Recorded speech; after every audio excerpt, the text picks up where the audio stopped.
So what we have here is a piece of antique furniture that had been mishandled while it was being moved. The person who was doing the moving, not me, was stacking these chairs like they were dining room chairs at a cafeteria. And these are old Chippendale style chairs. They were not meant to be stacked.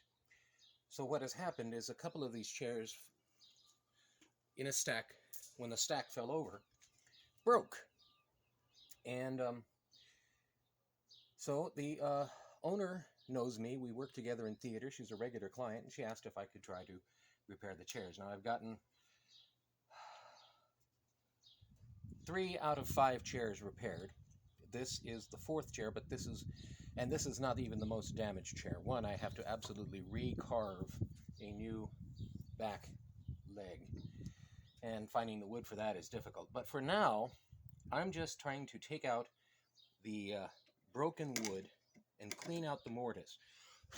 Now, on one of the other chairs, which is a big reproduction, I have this as a mirror image. So when I get down to the bottom and I know that I'm where I'm supposed to be, I see now it's supposed to go this way.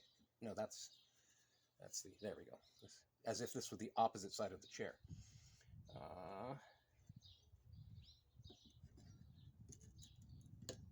I will be able to see where the actual original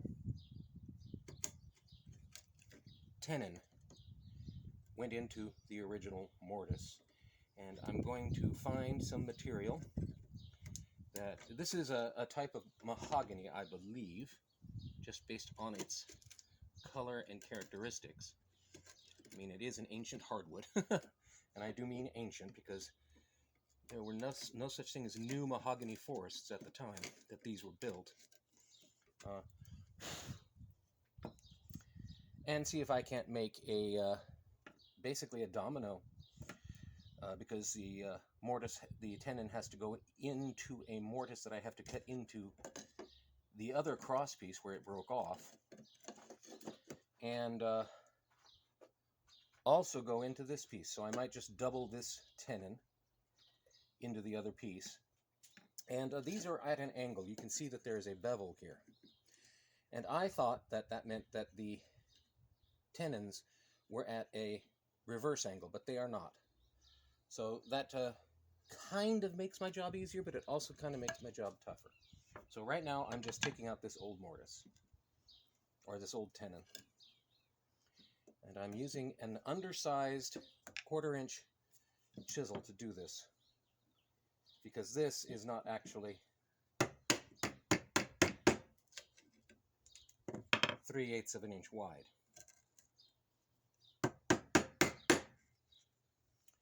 Not levering up against that hole.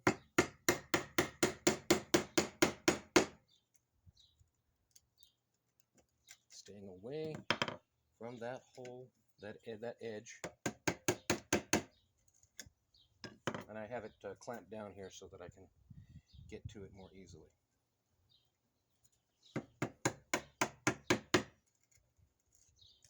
And I will not bore you with this. I will come back when I've got the next step to do. Mahogany.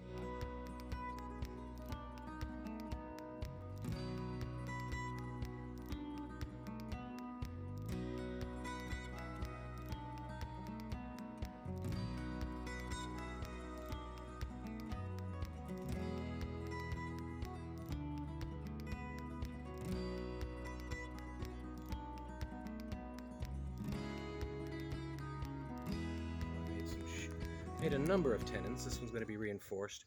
There's another one in here. I'm not going to take this apart for that.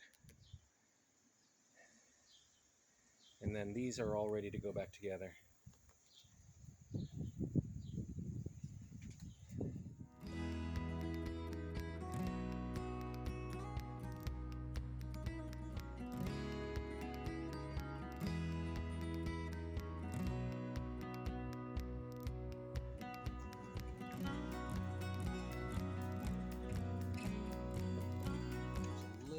Bit squeeze out here, a little bit up here, and it's not that I don't want squeeze out, it just lets me know that it's full, but have to refinish this mahogany to look like this walnut to better reflect the original finish of this chair.